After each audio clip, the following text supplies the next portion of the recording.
Bismillahirrahmanirrahim. Alhamdulillahirrabbilalamin. Wassalatu wassalamu ala asyrafil anbiya'i wal mursalin wa ala alihi wa sahbihi ajma'in. Amma ba'd. Assalamualaikum para hadirin yang dihormati sekalian.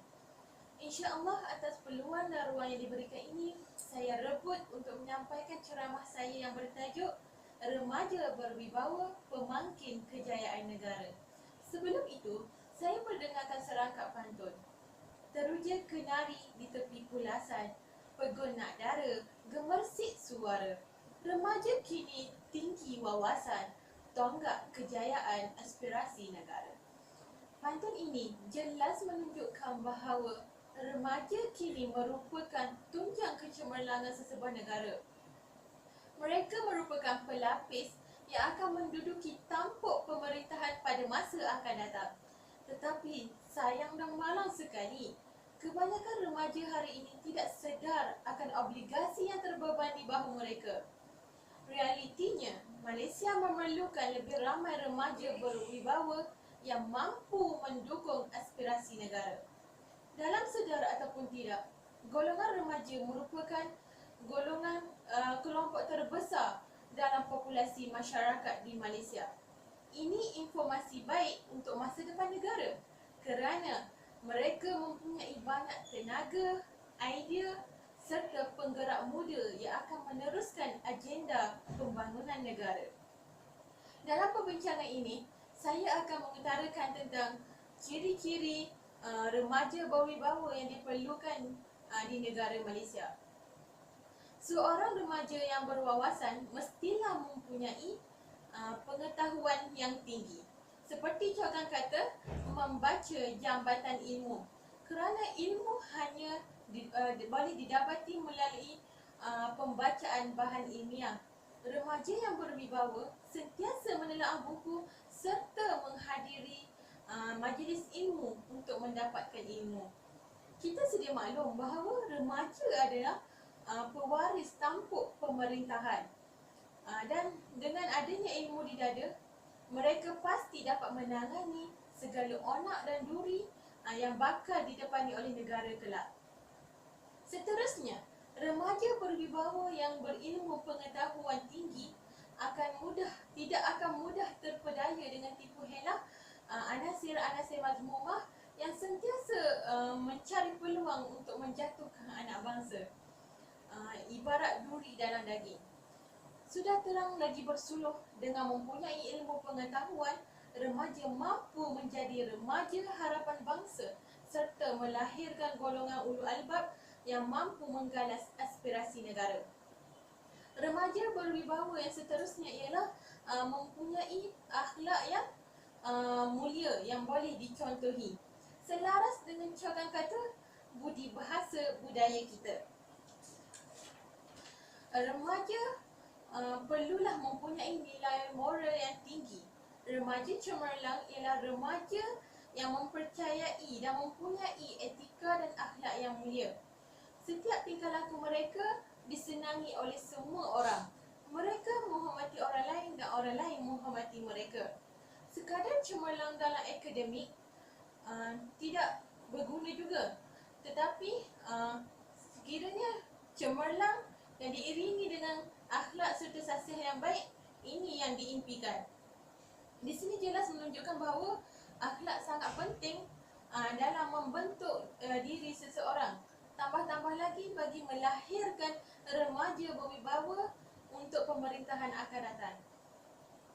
Seterusnya, akhlak yang baik ini dapat dipupuk dengan mencontohi peribadi Rasulullah sallallahu alaihi wasallam.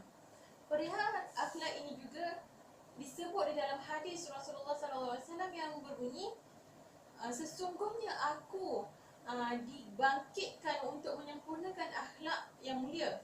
Wahai Rasulullah, apakah din itu? Baginda menjawab, akhlak yang baik. Sesungguhnya orang yang paling baik akhlaknya adalah orang yang paling baik dinnya. Soalan itu dikemukakan sebanyak 3 kali kepada Nabi Muhammad sallallahu alaihi wasallam dan jawapannya adalah sama, iaitu agama adalah akhlak yang baik. Seterusnya, remaja berwibawa mesti tahu mengisi masa lapangnya. dengan perkara-perkara yang mendatangkan kebaikan serta manfaat kepada diri dan ummah. Mereka perlu tahu bahawa masa yang hilang tidak dapat dikembalikan semula. Mereka juga perlu tahu tanggungjawab dan hak-hak terhadap Allah, dirinya, keluarga serta masyarakat. Kita sering mendengar cerita tentang berkatnya masa ulama-ulama silam yang menjadi tauladan kepada umat. Tetapi kebanyakan mereka tidak langsung mengambil pengajaran daripada betapa berdisiplinnya ulama dalam menyayangi dan mengatur masa mereka. Ambillah pengajaran daripada riwayat hidup Imam An-Nawawi yang walaupun hidupnya hanya lebih 40 tahun, tetapi mutu umurnya seolah-olah beliau hidup lebih 100 tahun. Okey, ciri remaja berwibawa yang seterusnya ialah berpandangan ke hadapan dalam membangunkan sesebuah negara. Sebahagian besar orang malas berfikir tentang masa depan kerana mereka merasa hari esok merupakan sesuatu yang sulit untuk diduga. Memang benar, tidak seorang pun mampu mengetahui dengan pasti tentang masa depan. Namun demikian, jika kita biasakan diri berfikir tentang masa depan, kita akan memiliki input-input yang berharga tentang masa depan. Mereka yang terbiasa berfikir dan membuat perencanaan dengan perhitungan berbagai kemungkinan perubahan yang akan berlaku dan mampu menghadapi hal-hal yang tidak terduga di masa depan. Bahkan mereka menjadi lebih hebat dan berjaya kerana pemikiran mahupun idea-idea yang terkedepan. Remaja seperti inilah yang diperlukan oleh negara dalam menjaga dan membangunkan ummah yang gemilang. Untuk menjadi remaja berwibawa yang terakhir, ciri yang terakhir ialah belajar daripada kisah-kisah tokoh silam seperti Sultan Muhammad Al-Fatih, Salahuddin Al-Ayyubi, Imam Hasan Al-Banna, dan yang paling memang diketahui umum iaitu Rasulullah SAW. Melihat kepada sejarah Sultan Al-Fatih, beliau telah berjaya membebaskan kota Konstantinopel iaitu Istanbul sekarang. Baginda telah menaiki takhta seawal usia 19 tahun bagi menggantikan ayahnya Sultan Murad II. Baginda telah memerintah empayar yang begitu luas selama kira-kira 30 tahun. Baginda juga digelar sebaik-baik raja kerana kejayaannya dalam memerintah negara. Di samping baginda tidak pernah meninggalkan solat fardu, solat sunat rawatib, solat tahajud sejak daripada balik lagi. Subhanallah, hebatnya beliau. Dan kisah lelaki hebat Salahuddin Al-Ayyubi pula adalah salah satu contoh kehebatan pahlawan Islam dalam mempertahankan agama tercinta. Wahai pemuda-pemudi sekalian, kembalikanlah kegemilangan remaja Islam zaman silam. Manfaatkan masa, rebutkan peluang. Kita ada institusi-institusi Islam yang teguh dan menyeluruh, memberi kefahaman Islam yang mendalam. Kita ada masjid yang dilengkapi teknologi terkini dan pelbagai saluran yang tidak tersedia di zaman silam. Bangkitlah.